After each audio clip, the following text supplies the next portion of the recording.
Hello hi welcome to Parnika maths.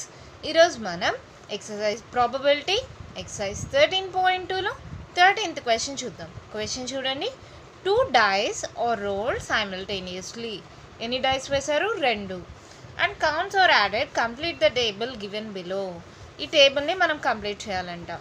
First one question complete చేద్దాం. First one solution చూడండి. ఏమన్నారు? 2 dice అన్నారు. Probability n of S ఏమవుతుంది? Total number of events. 2 dice అంటే ఒక dice మీద ఎన్ని నెంబర్స్ ఉంటాయి? 6. ఇంకో డైస్ మీద ఎన్ని నెంబర్స్ ఉంటాయి? 1 2 3 4 5 6 అలా ఉంటాయి కదా. 6 6 ఎంత? 36. అంటే టోటల్ పాసిబిలిటీస్ ఏంది? 36. ఇప్పుడు చూడండి, ప్రాబబిలిటీ ఆఫ్ గెటింగ్ 2 అంట. వాళ్ళే ఇచ్చేసారు, కానీ ఎలా వచ్చిందో చూద్దాం. ఫస్ట్ E2 అనుకుంటున్నా, ఈక్వల్స్ టు ఇక్కడ 2 సమ్ ఆఫ్ 2 డైస్లో యాడ్ చేస్తే 2 రావడానికి ఏమేమి ఉన్నాయి? 1 1 పడితే మాత్రమే కదా. 1 + 1 ఎంత? 2. ఇలా ఉంటే that implies N of E2 ఏమైంది అప్పుడు? That equals to 1. That implies probability of getting P of E2 equals to n of E2 by n of s. That equals to 1/36. అదే కదా వాడిచ్చాడు. ఇప్పుడేంటి? సమ్ము అంటే రెండు డైస్ పైన వచ్చిన సమ్ము 3 ఉండాలంట. అంటే E3 అనుకుంటున్నా. E3 అంటే ఎలా? ఇప్పుడు ఫస్ట్ సమ్ ఎంత ఉండాలా? 3 ఉండాలా. 1 2 యాడ్ చేస్తే ఎంత అవుతుంది? 2 + 1 3. 2 1 అలా వచ్చినా కూడా ఏమవుతుంది? 2 + 1 3 అవుతుంది. ఇంకేమన్నా ఉన్నాయా? నాకు తెలిసి ఇంకేం లేదు. ఒకవేళ 3 0 అయితే ఉండదు కదా. అప్పుడు ఎన్ ఆఫ్ E3 ఏంటి? ఎన్ని? 1 2. That implies probability P of E3 equals to ఏమవుతుంది? N of E3 by n of yes. N of E3 ఎంతమా? 2 బై ఎన్ ఆఫ్ ఎస్ ఎంత? 36. క్యాన్సిల్ చేద్దామా? 2 1s 2 1s 2 8s 16. అంటే మనకి ఆన్సర్ ఏమొచ్చింది? 1/18. అలాగే E4 చూడండి, 4 రావాలి టోటల్ చేస్తే. అదే కదా నెక్స్ట్ ఉండేది. 4 రావాలంటే ఏమేమి రావాలి చూడండి. 1తో చూద్దాం. 1 3 రావాలా? లేదు. నెక్స్ట్ ఏవేవి యాడ్ చేస్తే 4 వస్తుంది? 2 2 యాడ్ చేసిన 4 వస్తుందా? మళ్ళీ 3 1 యాడ్ చేసిన 4 వస్తుందా? ఇంకేమన్నా పాసిబిలిటీస్ ఉన్నాయా? ఇంక లేవు. N of E4 equals to n of E4 ఎంతమా? 1 2 3 numbers. That implies probability of getting E4 means sum of 2 dice number is 4. ఎంత? N of E4 divided by n of S. ఏంటి? 3 by total n of S ఎంత? 36. Cancel పోతుంది కదా. 3 1s 3 2s. అంటే మన answer ఏమైంది? 1/12. అలాగే మీతో కూడా చేద్దామా? నెక్స్ట్ టోటల్ రెండిటి పైన వచ్చిన డైస్ యొక్క సమ్ 5 అవ్వాలంటే ఏమేమి పాసిబిలిటీస్ ఉన్నాయి? ఒక దానిపైన 1 వస్తే ఇంకో దాని మీద 4 రావాలి. 2 వస్తే 3 4 5 అంటే 3 రావాలి. 3 వస్తే 2 రావాలి. తర్వాత 4 వస్తే 1 రావాలి. ఇంకేమైనా ఉన్నాయా? ఇంకేం లేవు కదా. Okay. N of E5 equals to 4. That implies probability E5 equals to n of E5 divided by n of yes. N of E5 ఎంత? 4 డివైడెడ్ బై 36. 4తో క్యాన్సిల్ పోతుంది కదా. ఎంత? 4 9s 1/9. అంతేనా? 4 9s 36 కదా. తర్వాత E6 ఈక్వల్స్ టు అంటే some చేస్తే number ఎంత రావాలి? 6 రావాలి. 1 5కి వస్తుంది. ఇంకా 2 4 6 అవుతుందా? 3 3 6 అవుతుందా? 4 2 5 1. ఇంకేమైనా పాసిబిలిటీస్ ఉన్నాయా? ఇంకేం లేవు. టోటల్ చూడండి. ఎన్ ఆఫ్ E6 ఎంత అయింది? 1 2 3 4 5. అప్పుడు that implies probability of getting sum of the numbers as 6 equals to n of e6 by n of s. n of e6 ఎంత 5 by 36. అప్పుడు ఎంత క్యాన్సిల్ పోతుందా? ఏం క్యాన్సిల్ పోదు, అలాగే పెట్టేసాను. ఓకేనా? అర్థమవుతుందమ్మా మీకు? 6 అయింది కదా. ఈ 7 వెనక్కి చేయనా? చూడండి, ఈ 7 ఈక్వల్స్ టు, ఈ 7 అంటే ఏంటి? రెండుటి పైన ఉన్న నంబర్స్ని యాడ్ చేస్తే 7 రావాలి. 1 పడింది అనుకో 6 పడాలి. 6 + 1 7 అవుతుంది. నెక్స్ట్ ఇంకేముంది? 2 పడితే 5 5 6 7 సరిపోతుంది. 3 పడితే 4 4 5 6 7 సరిపోయింది. ఇంకా 4 పడితే 3 పడాలి. 5 అంటే 2, 6 అంటే 1. ఇంకేమైనా పాసిబిలిటీస్ ఉన్నాయా? ఇంకేం లేవు కదా. టోటల్ ఎన్నో యాడ్ చేయండి. 1 2 3 4 5 6 అంటే n of e7 ఎంత అయింది? 6 అయింది. అప్పుడు ప్రాబబిలిటీ ఏమవుతుంది? p of e7 equals to n of e7 divided by n of s. n of e7 ఎంత? 6 బై n of s ఎంత? 36. 6 6 36 కదా. 1/6 అంతేనా? ఇప్పుడు ఈ 8 చూద్దాం. ఈ 8 రావాలంటే 1 పడితే 6 దాకే నంబర్స్ ఉన్నాయి. 6 + 1 7 అవుతాయి. అంటే 1లో పాసిబిలిటీ లేదు. 2లో చూద్దాం. 2 6 6 7 8 సరిపోయింది. తర్వాత 3లో అంటే 5 5 6 7 8. తర్వాత 4లో అంటే 4 4 8 అవుతుంది. తర్వాత 5 3 6 2. ఇంకేమైనా పాసిబిలిటీస్ ఉన్నాయా? నాకు తెలిసి ఇంకేం లేవు. అప్పుడు n of e8 ఎంత అయింది? చూడండి, 1 2 3 4 5 5.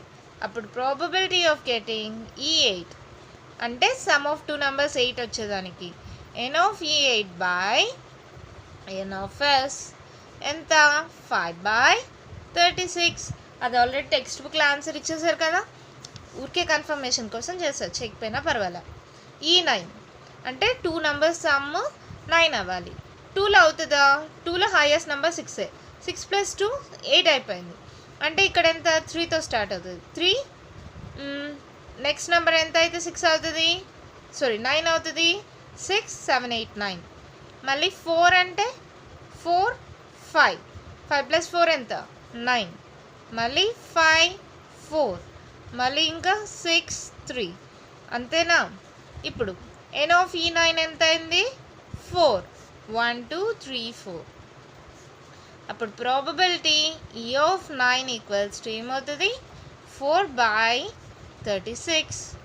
4 1s 4 9s 1/9. ఓకే. తర్వాత ఏంటి? e10 ఈక్వల్స్ టు, ఇంకా 3లో పాసిబిలిటీ ఉండదు.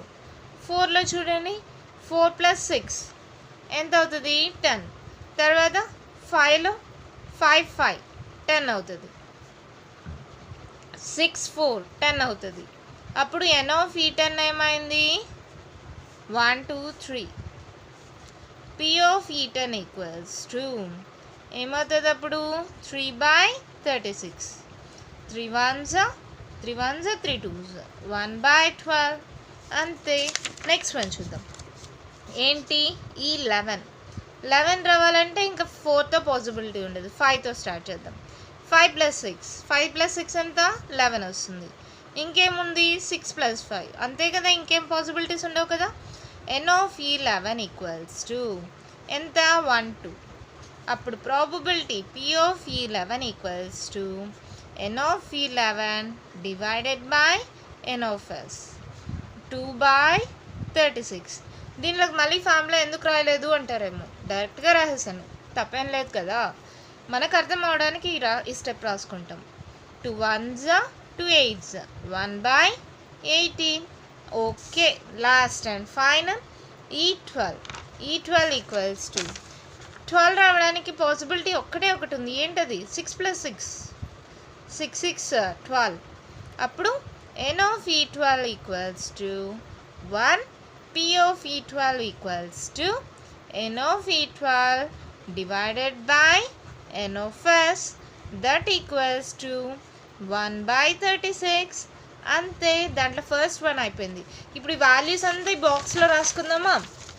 ఫస్ట్ ఏమొచ్చింది 1/36, ఆల్రెడీ వాళ్ళే ఇచ్చేసారు.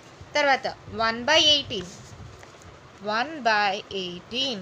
తర్వాత ఏమొచ్చింది 1/12, 1/12. తర్వాత 5కి ఏమొచ్చింది 1/9, 1/9. తర్వాత ఏమవుతుందో చూడండి, ఈ 6కి 5/36, 5/36. 7కి ఏమొచ్చింది, ఈ 7కి 1/6, సారీ 1/6. తర్వాత 8కి ఆల్రెడీ ఇచ్చేసారు 5/36, సరిపోయింది. ఈ 9కి చూడండి, P of E9 1/9, 1/9. తర్వాత 10కి 1/12, 1/12. 13కి చూడండి, సారీ 11కి 1/18, 1/18. తర్వాత లాస్ట్ వన్ వాళ్ళే ఇచ్చేసారు, మనకు కూడా కరెక్ట్ వచ్చిందో లేదో చెక్ చేసుకోండి. 1/36 సరిపోయిందా. ఇక్కడ కావాలంటే ఒక్కసారి చూడండి, ఫస్ట్ది లాస్ట్ది ఈక్వల్ అవుతా వస్తాయి. ఎందుకంటే డైస్లో ఉండే నెంబర్స్ 6 నెంబర్స్, 2 డైస్ అంటే సేమ్ కామన్గా వస్తాయి కదా. చూడండి 1/36, 1/36, 1/18, 1/18, 1/12, 1/12, 1/9, 1/9, 5/36, 5/36, మధ్యలో 1/6. ఎంత ఈజీగా ఉంది కదా. ఒకవేళ ఏదైనా మిస్టేక్ వస్తే కరెక్ట్గా వచ్చిందో లేదో చెక్ చేసుకోవడానికి చెప్పా, అంతే. 1/30, ఈ లాస్ట్ 2, దానికి ముందు 2, దానికి ముందు 2 అలా ఈక్వల్ అవుతూ వస్తాయి. చూడండి మిడిల్లో 1/6 వస్తుంది. అయిపోయింది దీంట్లో ఫస్ట్ వన్. ఎంత ఈజీగా ఉంది కదా. ఏం చేసాం, జస్ట్ ఆ నంబర్స్ 2 యాడ్ చేస్తే 3 రావాలంటే 1 2 2 1 అవే పాసిబిలిటీస్. 4 రావాలంటే 3 + 1 4, 2 + 2 4, 3 + 1 4 అలా రాసుకుంటూ చూసి ఎన్ని ఉన్నాయో పాసిబిలిటీస్ రాసుకొని దానివల్ల ప్రాబబిలిటీ కనుక్కొనేసాం. తర్వాత దాంట్లో సెకండ్ వన్ ఏమి ఇచ్చారో చూడండి. A student argues that there are 11 possible outcomes, 2 3 4 5 6 7 8 9 10 and 11 12. Therefore each of them has probability 1/11 అంట. ప్రాబబిలిటీ 1/11 వచ్చిందా మనకి, అసలు ఒకదానికన్నా ఈక్వల్గా వచ్చిందా అంటే రెండు ఈక్వల్ వచ్చినాయి. అసలు ప్రాబబిలిటీ మాత్రం 1/11 అయితే రాలా. తనేమంటున్నాడు, స్టూడెంట్ 1/11 వచ్చిందంట. Do you agree with this argument, justify your answer. దానికి ఆన్సర్ ఏం రాయాలి మనం, రాయండి. We will not agree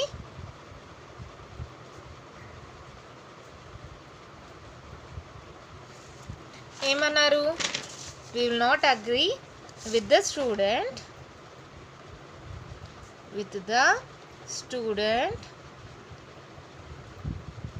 of getting probability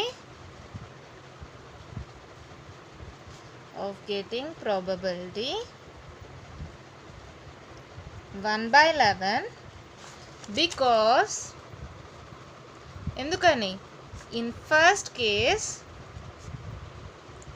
we have already shown that